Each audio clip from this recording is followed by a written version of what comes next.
This afternoon, my husband casually mentioned that my mom is moving in and instructed me to get all my things out of the room and into the yard before then. I was taken aback, sitting on the couch reading the newspaper, and nearly dropped a plate while doing the dishes in the kitchen. His remark was so unexpected and nonchalant that I was left dumbfounded. Confused, I asked him to clarify. "What do you mean?" He looked at me with a hint of frustration, gripping the newspaper tighter. "Don't you get it? Let me make it simple for you. My mom is moving in. We need the room you're using because she'll need it. So move your stuff to the yard." I was stunned. He had never mentioned this before, and I wished he had at least discussed it with me beforehand. Still, I didn't argue. I just nodded and said, "Okay, I'll move everything out." "Good," he replied. "Make sure you do it quickly. Now you'll have a chance to learn some housekeeping skills for mom." I was speechless. I knew he was close to his mother, but this felt like an extreme measure. I must have been too shocked to respond. It was clear he had asked her to move in without prior notice, and the suddenness of it all left me feeling helpless. With a forced smile, I agreed. "Got it, I'll get everything out." As soon as the conversation ended, I pulled out my smartphone and made a call. I wasn't going to let this go unaddressed. My husband looked at me, puzzled. "Who are you calling?" he asked, but I didn't bother explaining. "Hey, I'm back," I heard a voice call out as soon as my husband Tom returned from work. Tom and I had been married for 2 years. We met shortly after I graduated college and started working for an apparel company, and we quickly fell in love and married. "Welcome home," I greeted him, rushing from the living room to the entrance. "How was your day? What about dinner?" It was a routine I followed to avoid upsetting my domineering husband. "I'm starving. Let's eat first," he said, and I hurried to prepare dinner. "Grilled fish tonight. Looks delicious. Let's eat while it's still hot." We had a pleasant dinner and conversation, but things shifted when I brought up a thought I'd been having. I've been thinking about going back to work soon. We don't have kids yet, and our savings are dwindling. Tom's calm demeanor changed instantly.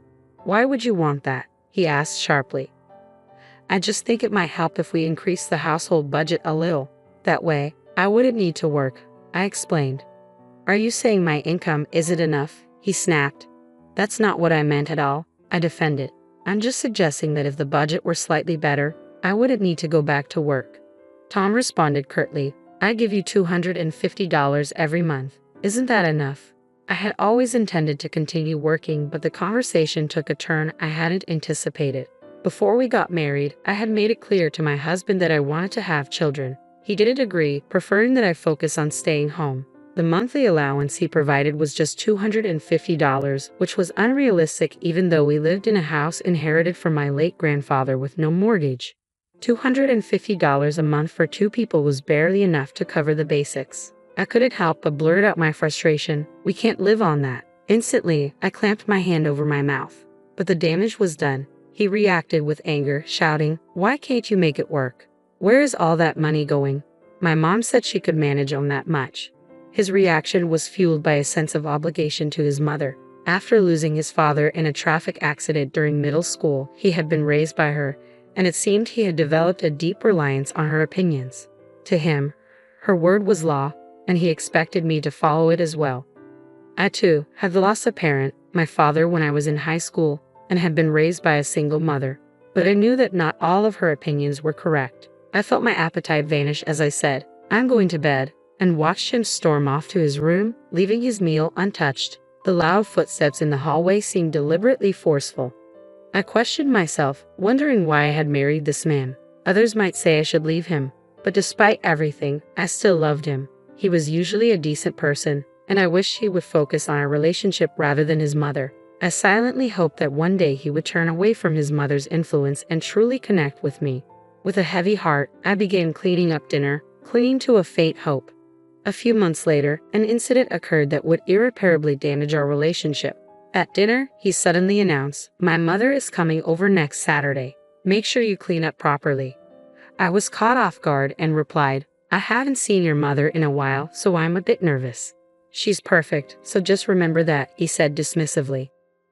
I disliked my mother-in-law, and his casual tone only added to my frustration. I hadn't seen her since our wedding, and her condescending behavior and the dissatisfaction she expressed towards me were unforgettable. I recalled her words when I first visited their home for the wedding introduction. "So, You're the one engaged to my son. You seem quite dull. Are you sure you're suitable to marry him? Back then, I managed to laugh it off, but hearing such a comment directly from her, someone I had just met, left a lasting scar on my heart. I never imagined that such a mother-in-law would come to my house. My husband seemed excited about her visit, cheerfully enjoying dinner while I was overcome with anxiety. My hands were trembling, and I nearly dropped my chopsticks. I was terrified of meeting her, but refusing to meet her would only displease my husband. He soon noticed my unease. Hey, you okay? You look pale. Are you feeling sick? I considered saying no, to refuse the meeting with my mother-in-law, but the words that came out were not what I felt. No, I'm fine really. I'm looking forward to her visit, I lied, not wanting to upset him. He seemed relieved. You're excited too, right? Yeah, I'm excited, I replied, though inside, I was battling my frustration at my own weakness. I forced a smile to avoid his anger and finished dinner. Thanks for the meal. I'm going to take a bath and sleep, I said. Okay, good night. I didn't want to think about the impending visit and went to bed early. Yet when I woke up the next morning, I still felt unsettled. As Saturday approached, my health seemed to deteriorate. I never anticipated that meeting her would affect me so deeply. When the day finally arrived, my husband went to pick up his mother, and I waited nervously at home, having cleaned the house meticulously. The doorbell rang in the quiet room, and I jumped up.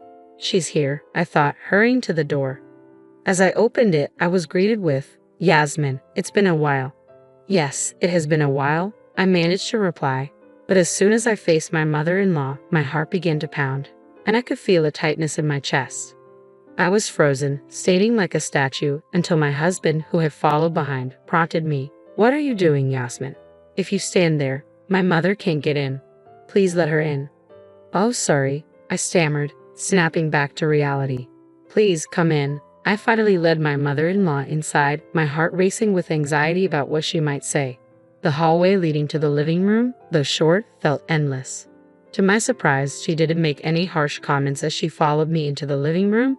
It was cleaner than I had expected, and I thought, maybe I'll avoid any harsh remarks after all. The conversation that followed was more subdued than I anticipated.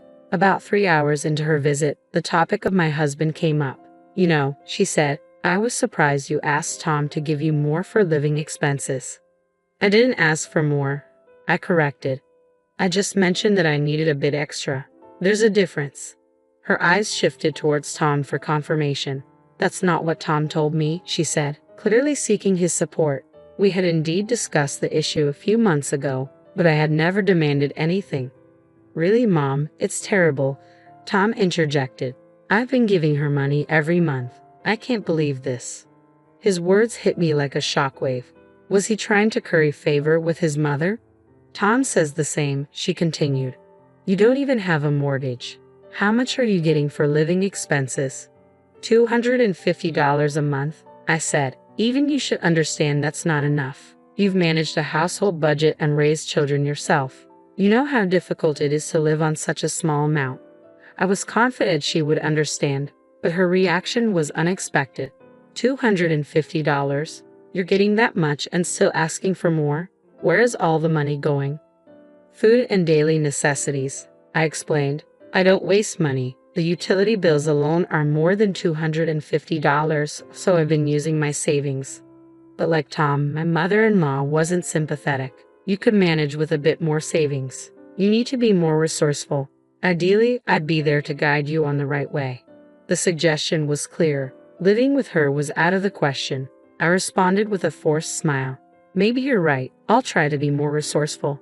Tom looked oddly pleased. Mom's saying this, so why not live together? She can teach you how to manage finances. No way, I thought. I can't handle any more stress. I'm already walking on eggshells around Tom, and adding my mother-in-law into the mix would be unbearable. I'd rather not. I clearly expressed my refusal to my husband, but his annoyance was evident. What, you're rejecting my suggestion? That's exactly what's wrong with you. Mom's just trying to be kind. Let's drop this, Mom. He said, turning to her. Talking to her is pointless.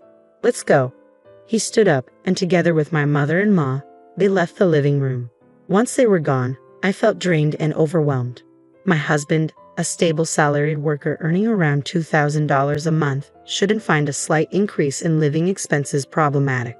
Why was he so reluctant? There had to be a reason. Feeling unwell, I decided to take a nap. When I awoke, it was already deep into the night. What time is it? I wondered, seeing that it was past midnight. I must have slept for hours. My husband had returned and was already asleep in the bedroom, perhaps not waking me out of consideration. My body ached from sleeping on the couch, and I realized it was pointless to do anything at this hour. I crawled into bed and closed my eyes again. The next morning, my husband's announcement was unbelievable. "Mom's moving in this afternoon. By then, get all your stuff out in the yard," he said casually while reading the newspaper on the couch. I was in the kitchen doing dishes after breakfast when I accidentally dropped a plate, which shattered loudly. "Move everything out into the yard?" I asked, bewildered. I approached him for clarification. "Huh? What do you mean?" I inquired, confused. He looked at me with irritation, gripping the newspaper tightly. "You don't get it. I'll say it again, slowly for your benefit. My mother is moving into this house. Got it. It's an absurd idea, but you need to understand." My mind struggled to process the situation. He had never mentioned this before. I wished he had discussed it with me. Despite my shock, I listened without arguing. "She needs a spare room," he continued. "That's why we're using your room. If there's stuff in the way, just put it all out in the yard. Lucky you. Now you can learn housekeeping from her." I was left speechless. I knew my husband had a strong attachment to his mother, but this was crossing the line. It seemed clear that he must have already discussed living together with her when he returned yesterday. I was stunned by the sudden decision for his mother to move in. Nothing else seemed to matter anymore.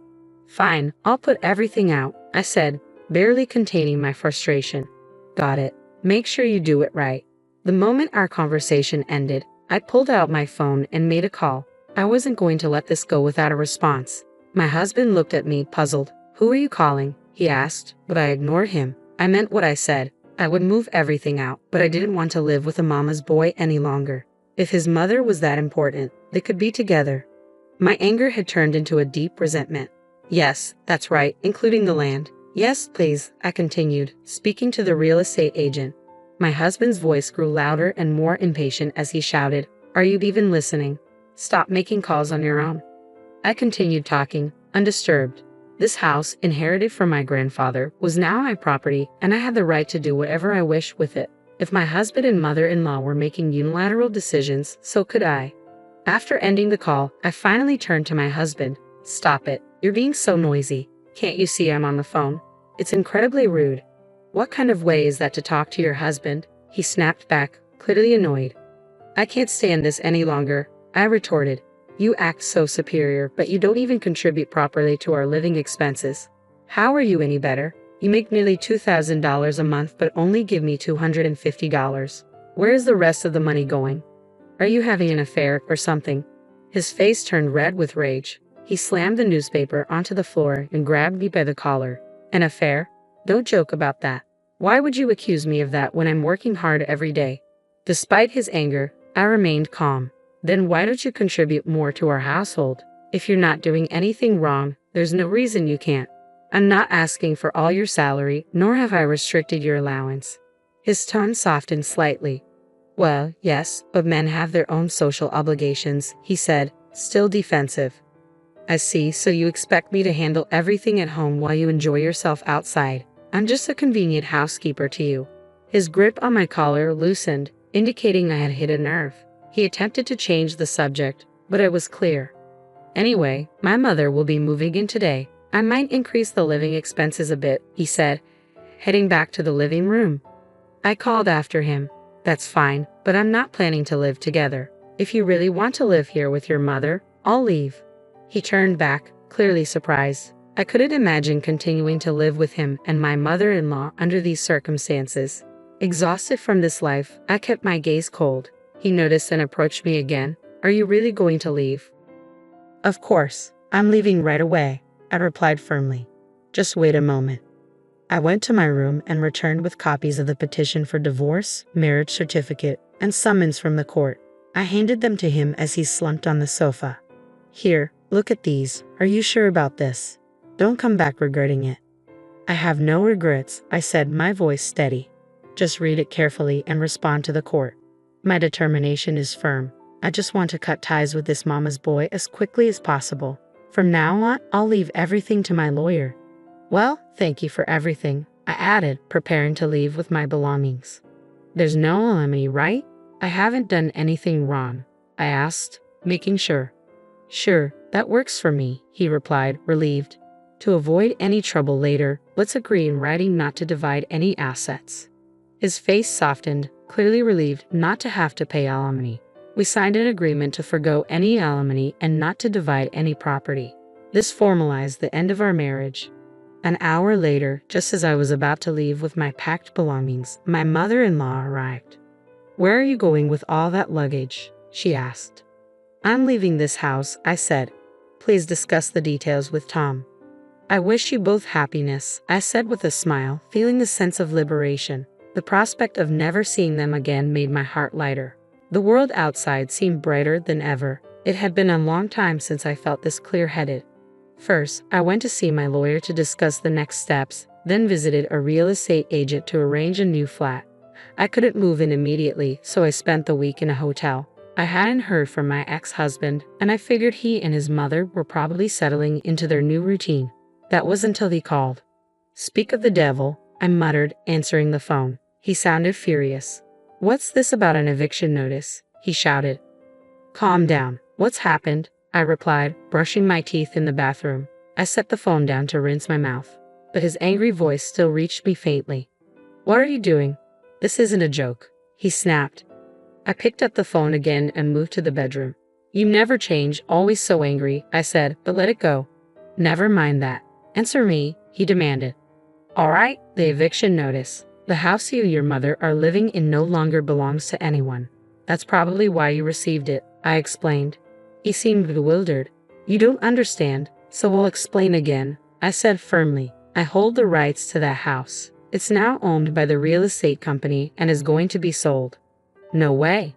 That's so unfair. You didn't tell me about something this important, he yelled, shocked and enraged. You didn't share anything significant with me either. You decided to live with your mother without consulting me. It's too late now. If you don't hurry up with the move-out process, you'll be reported, I said coldly. That house was our joint property. You can't just sell it like that. It's invalid. Cancel it, he protested. Are you stupid? Did you forget we both signed an agreement that there would be no division of assets? That house was mine from the start, and I can do whatever I want with it, I said, pushing him away. His reaction confirmed he had completely forgotten the terms of the contract.